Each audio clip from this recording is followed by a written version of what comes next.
இரவு டிவியில நியூஸ் பார்த்து இருக்கோம். என்னுடைய மனைவியுடைய சகோதரன் ஒரே ஒரு பையன் 12ஆம் கிளாஸ் படிக்கிறான். பாவம், அவன் சேனலை மாத்திட்டான். எங்க மாமனார் எழுந்து பட்டாரு ஒன்று விட்டாரு. சேனலை மாக்கிறதுக்காக கன்னத்தில் அறைவாங்க. அது எனக்கு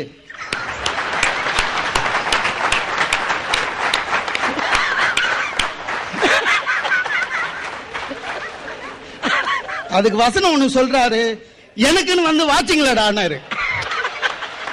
இருக்கிறது நானும் என் மச்சானம் தான், எனக்குன்னு வந்து வாட்சிங்களடானாரு. அது முடிஞ்சது. அடுத்த நாள் குளிச்சு முடிச்சது, மோதிரம் போட்டாங்க. மோதிரம் போட்டு முடிச்ச உடனே சாப்பிட உட்கார்ந்த உடனே எங்க மாமனார் சும்மா இல்லாம, மாப்பிள்ள எனக்கு 1965 கல்யாணம் ஆச்சு. சரி மாமான, என்ன கூட என் மாமனார் இந்த மாதிரி தான் தலை தீபாவளிக்கு கூப்பிட்டாரு.